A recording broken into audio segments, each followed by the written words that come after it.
ఎవరూ దొరకట్లేదు. సో అప్పుడు మళ్ళీ యుక్త నీలిమ ఇద్దరు భూమిక గారు ఏంటన్నాను. నేను భూమిక, నేనైతే ఫస్ట్ వద్దన్నాను. ఎందుకంటే భూమికని మదర్గా చూడడం నాకు ఇష్టం లేదు. భూమిక అంటే నా స్వప్న. సో ఆ అమ్మాయిని మదర్ ఏంటి టీనేజర్స్కి, అది ఒక 17 ఏళ్ల కుర్రాడికి, అని నేను డైజెస్ట్ చేసుకోలేకపోయాను. లేదు నాన్న, మనకు యంగ్ మదర్ కావాలి. సో కరెక్ట్గా ఆవిడైతే బాగుంటారు. జనరల్గా మనం హీరోయిన్స్ని అడగడానికి సంశయిస్తాం.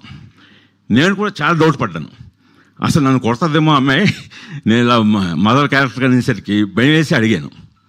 సో భూమిక ఇలాగా చాలా మంచి రోల్.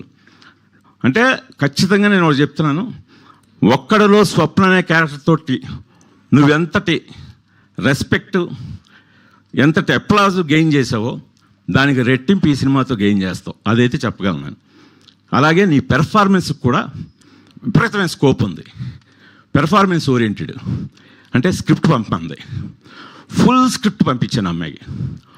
ఫుల్ స్క్రిప్ట్ డీటెయిల్గా చదివి ఐఎమ్ డూయింగ్ ఇట్ అన్నది. అది హ్యాట్స్ ఆఫ్ అమ్మాయికి. ఎందుకంటే ఈ రోజుల్లో ఒక టీనేజ్ అంత యంగ్, భూమికనే అమ్మాయి యంగ్. సో ఇప్పటికీ ఒక్కళ్ళు ఎలా ఉందో అప్పటికీ అలాగే ఉంది. ఏమైనా మార్పు చూసారా మీరు?